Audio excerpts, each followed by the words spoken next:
Assalamualaikum warahmatullahi wabarakatuh. Saya Putri Wahyuni dengan NIM 210429192 dari Prodi Ilmu Administrasi Negara. Video ini saya buat untuk memenuhi tugas mata kuliah pengantar ilmu pemerintahan dengan dosen pengampu Bapak I. Permana SMT. Baiklah, pada video presentasi kali ini saya akan mempresentasikan tentang perkembangan paradigma pemerintahan. Adapun topik yang akan dijelaskan yaitu yang pertama democratic governance dan yang kedua collaborative governance. Nah, selanjutnya apa itu governance? Governance merupakan model kepemerintahan yang sangat dinamis, yang mana governance membuka ruang untuk keterlibatan atau partisipasi sektor lain dalam kepemerintahan, sehingga terdapat 3 aktor yang sangat berpengaruh dalam governance, yakni pemerintah, swasta, dan masyarakat. Ketiga aktor tersebut saling berkolaborasi dalam proses penyelenggaraan pemerintahan. Selanjutnya, democratic governance.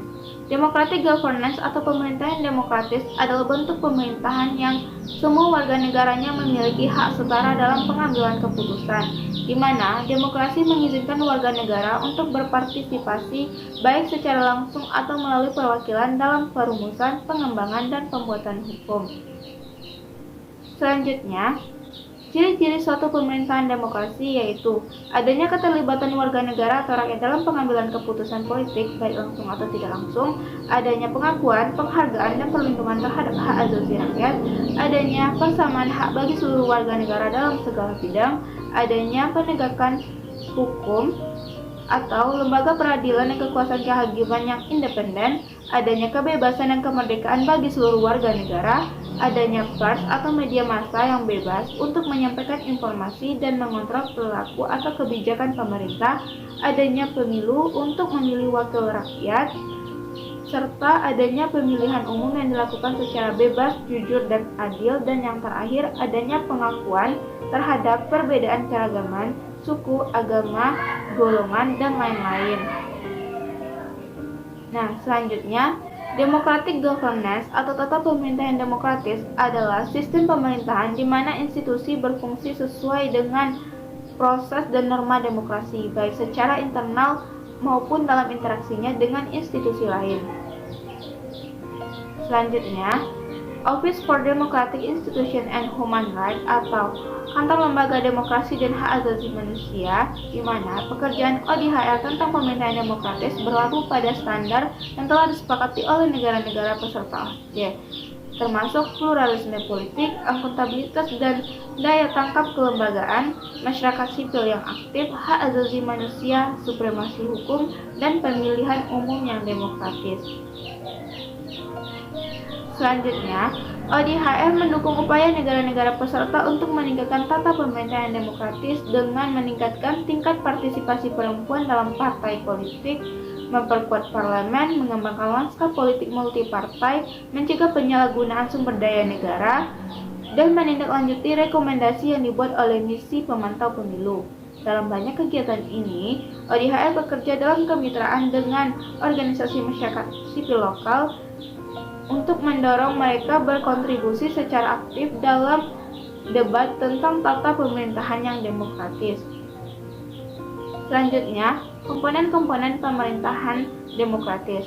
Pemerintahan demokratis memiliki 5 komponen yang saling berkait.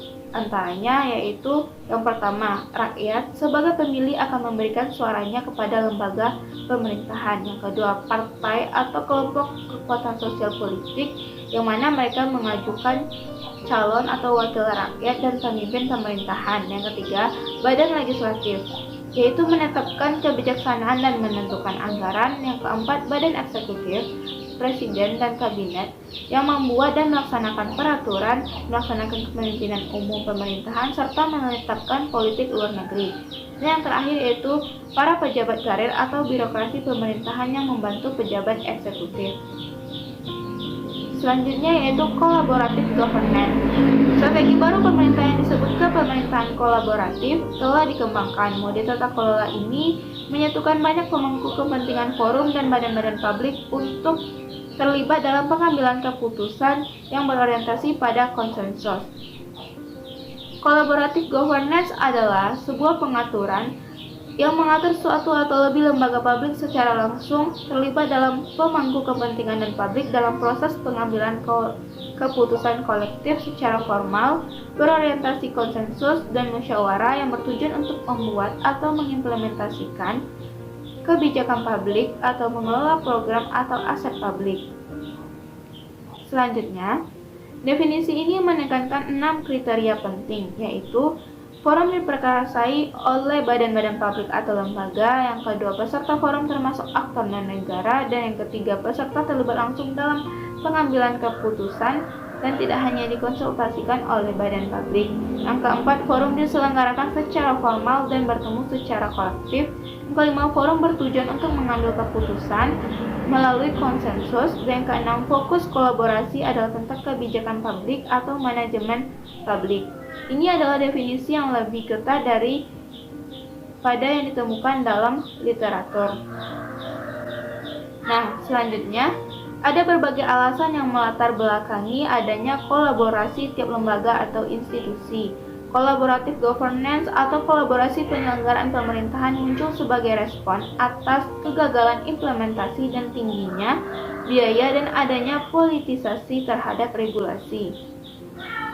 Selanjutnya, collaborative governance muncul secara adaptif atau dengan sengaja diciptakan secara sadar karena alasan dan pentingnya konsep ini dilakukan, yaitu yang pertama, kompleksitas dan saling ketergantungan antar institusi, yang kedua, konflik antar kelompok kepentingan yang bersifat laten dan sulit diredam, yang ketiga, upaya mencari cara-cara baru untuk mencapai legitimasi politik, dan yang keempat, kegagalan implementasi kebijakan di tataran lapangan, yang kelima, ketidakmampuan kelompok-kelompok terutama karena pemisahan rezim kekuasaan untuk menggunakan arena institusi lainnya untuk menghambat keputusan, dan keenam, mobilisasi kelompok kepentingan, dan yang terakhir, tingginya biaya dan politisasi regulasi. Nah, selanjutnya yaitu model collaborative governance yang terdiri atas beberapa tahap, diantaranya yaitu yang pertama, starting condition atau kondisi awal. Pada tahap ini, dalam relasi antar stakeholder, masing-masing aktor memiliki latar belakang yang berbeda yang dapat menghasilkan sebuah bentuk hubungan asimetris dalam relasi yang dijalankan. Selanjutnya yang kedua yaitu kepemimpinan fasilitatif, di mana komponen kepemimpinan kolaboratif yang efektif yaitu manajemen yang cukup terhadap proses kolaborasi, yang kedua pengelolaan kemampuan melaksanakan kredibilitas teknis, dan terakhir memastikan bahwa kolaborasi tersebut diberdayakan untuk membuat keputusan yang kredibel dan meyakinkan bagi semua aktor. Selanjutnya yang ketiga yaitu desain institusional, yang mana desain institusional mengacu pada protokol dasar atau aturan dasar untuk kolaborasi secara kritis. Yang paling ditekankan adalah legitimasi prosedural dalam proses kolaborasi. Dalam proses kolaborasi yang harus ditekankan adalah pemerintah yang bersifat terbuka dan inklusif. Selanjutnya yang keempat yaitu proses kolaborasi. Model proses kolaborasi mengembangkan kolaborasi sebagai perkembangan tahapan, di mana menurut Gray dalam Ansel dan Glass mendefinisikan 3 tahapan proses kolaborasi antara lain problem setting, penentuan permasalahan, direction setting, penentuan tujuan, dan yang ketiga implementasi. Nah, selanjutnya yaitu proses kolaborasi. Adapun tahapan membentuk kolaboratif yaitu dialog tatap muka, yang kedua membangun kepercayaan, yang ketiga komitmen terhadap proses, dan yang keempat share understanding, dan yang kelima hasil sementara. Selanjutnya ada 6 kriteria yang ada dalam collaborative governance menurut Emerson, yaitu yang pertama, terdapat lembaga publik, privat, dan masyarakat. Yang kedua, aktor masyarakat ikut berpartisipasi. Yang ketiga, peserta terlibat dalam pengambilan keputusan dan tidak hanya berkonsultasi. Yang keempat, forum secara resmi terorganisir dan bertemu secara kolektif. Yang kelima, forum bertujuan untuk membuat keputusan atau konsensus. Yang keenam, fokus kerjasama adalah dalam hal kebijakan publik dan manajemen publik. Nah, selanjutnya yaitu Menurut Desaf Sudarmo, terdapat 8 karakter penting yang dapat dijadikan acuan untuk mengukur keberhasilan collaborative governance, yaitu yang pertama, tipe networking structure atau jenis struktur jaringan. Yang kedua, commitment to a common purpose atau komitmen terhadap tujuan. Yang ketiga, trust among the participant, adanya saling percaya di antara para pelaku atau peserta yang terangkai dalam jaringan. Yang keempat, adanya kepastian governance. Yang kelima, access to authority atau akses terhadap kekuasaan. Yang ketujuh, distributive accountable atau responsibility atau pembagian akuntabilitas atau responsibilitas. Yang ketujuh, information sharing atau berbagi informasi. Dan yang terakhir yaitu access to resource atau akses sumber daya, yakni ketersediaan akses sumber keuangan, teknis, sumber daya manusia, dan lainnya yang diperlukan untuk mencapai tujuan sebuah jaringan atau network. Itulah presentasi saya pada video kali ini. Mohon maaf bila ada kesalahan kata. Wassalamualaikum warahmatullahi wabarakatuh.